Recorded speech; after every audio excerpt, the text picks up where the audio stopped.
Bad news for Tyson Fury. Tyson Fury's own father, his daddy, says that Tyson Fury is become one-dimensional and he has a ton of yes men around him.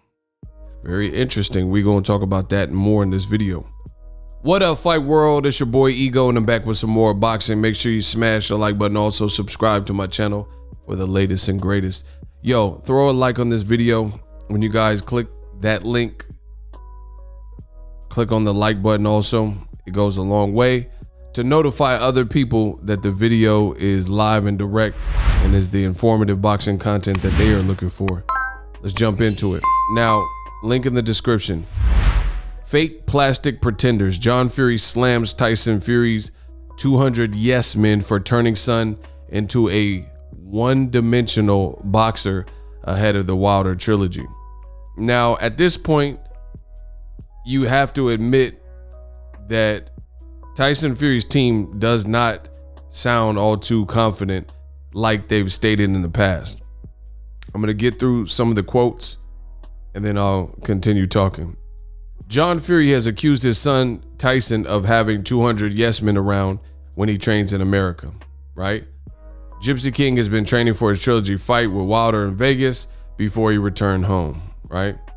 It's an old picture of him and Billy Joe Saunders. Gypsy King's dad, John, accused his son of having 200 yes men around him. I'm sure that's a fabrication or exaggeration, but we'll keep going. Fury, however, was also enjoying the many delights Sin City has to offer during his time stateside. John can't help but think his son is being led astray by people only interested in furthering their own careers. He told BT Sport, quote, Tyson Fury, he's out there and he's not under the watchful eye.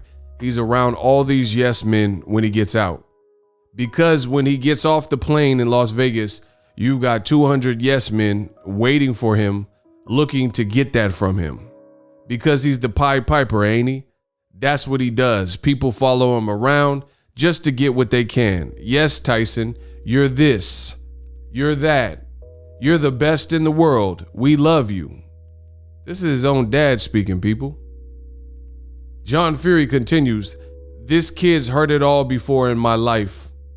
They don't love you. They don't care ya. They just want your money and your profile to make their status bigger from being around ya. John would have had a mass clear out of his son's team if he were able to be a part of his training camps in America. John Fury continued, I don't want them, it says, I don't want all them fake plastic pretenders around me because you know that size 12, it goes straight up their backside. That's what happens when you're around me. Get down the road. So Pops is holding it down saying, hit the road, Jack. What are you bringing to my son's table? If it's not relevant, you're gone. But Tyson's not like that. He just hasn't got that character, but I have. Right? He said, and you need people like me. Somebody's got to point the finger at the bad guy. Tony Montana said that in the film Scarface, pointed at me. But I am the bad guy because I'm getting that boot up the backside and down the road. Gone. Because they're not relevant to his job or he'll get beat. He needs to work like we're working in here. One-to-one, a select few people who he can trust and work again. And get it all right and shed blood, snot, and tears in the gym. And I don't see him doing that today. Wow. So he don't even see his son training the same. Prior to the baby of Athena, Fury had resumed preparations for his third clash with Wilder under the watchful eye of his no-nonsense dad. And the WBC's champ's old man believes his skill set has regressed somewhat. Peep this. Tyson Fury has regressed. John Fury says, quote, I watch him in America doing a minute on the pads and being talked to afterwards. You know what they'll do? They'll do a minute's work and talk for 2 minutes. So he's saying they do more fraternizing and talking and socializing than actually reps and you know getting the grunt workout. And I've witnessed it firsthand, and I've thought to myself, you know what? This ain't making sense to me. And he sort of lost a bit of his movement and the movement he had for my money. Tyson, he used to be elusive. He used to be awkward, coming at you from all different styles. He's gone a bit one-dimensional. Wow. His own dad said his own son has become almost lazy, complacent, and one-dimensional in his approach. Now, I do give major props, a loving father giving his honest opinion, and he is no nonsense. He is telling you how it is, but this definitely doesn't look good for Tyson Fury ahead of the Wilder fight. With commentary like this is not a great look for Tyson Fury. Now, you have to admit what I'm about to say as the cold hard truth. A lot of the Tyson Fury fans, the diehard fans, they had nonsensical commentary where they were constantly berating Deontay Wilder, called him a bum, said he had stick legs, chicken legs, said he's a twerker, and it's looking real bad for that crowd of people, because if Wilder is so one-dimensional, so garbage, has little legs, a horrible fighter, a bum, big dosser, and all these schoolyard taunts we've heard from Tyson Fury, John Fury, and Tyson Fury fans, then why is his dad saying this about his own father? I mean, his own fighter and son. You know, meanwhile, Wilder's team, with all the changes that they've made, releasing certain people, giving more responsibility to others like Malik Scott, and Wilder's the one supposed to be coming off a loss. And if you listen to John Fury speaking, you would almost, if you listen to him speak, you would almost think that Tyson Fury lost the second fight based on how he sounds. He sounds rattled. He sounds like he might be telling the truth. Maybe John Fury has seen something, or he knows Tyson Fury has a lot of yes men around him. But there will be no excuses October 9th. I told you, I don't believe Tyson Fury truly wanted this fight. I think he rates Wilder, despite all the goofy stuff he says where he calls Wilder names and a bum and stuff like that. He knows how good Wilder is, and he knows Wilder's coming to hurt him. He knows he can't cheat, or if he tries to cheat, it's going to be under a microscope, so it's going to be really hard to execute. He knows that Fox is in charge of the telecast predominantly, unlike Top Rank ESPN being in charge of the second fight. So it's going to be real hard to pull the wool over someone's eyes when it's really not your card. Like, you're not mandating everything and the exits and who's here. It's not your production, so to speak. So it's been one thing after another with Tyson Fury's team. Fury's dad, credit to him for being honest, but he's really all over the place.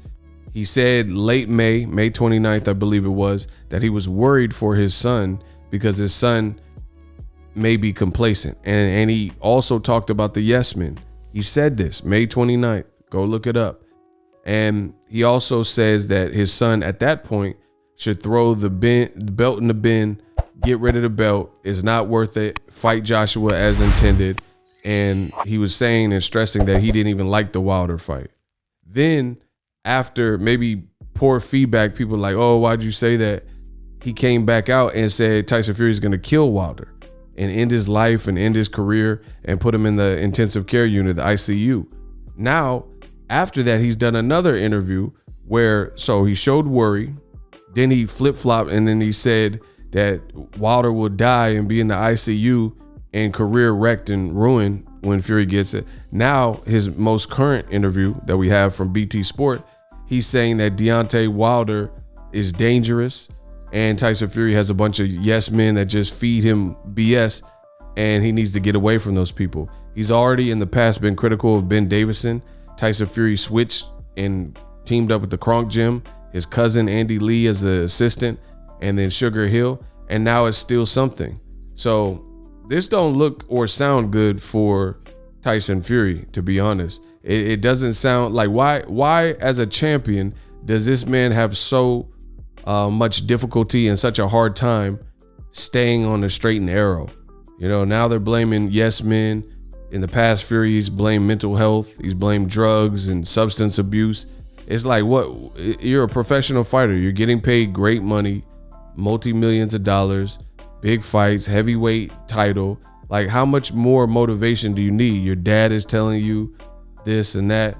It's just like, what is up with Fury that makes it so hard for him to live as a champion? Like, yes, Canelo Alvarez plays certain games. However, there's no one that can say that Canelo Alvarez is not disciplined. He is disciplined as a fighter. He's been staying in shape. He's training, even when his fight's not announced, even in the pandemic when he was trying to separate from Golden Boy, he continued to work.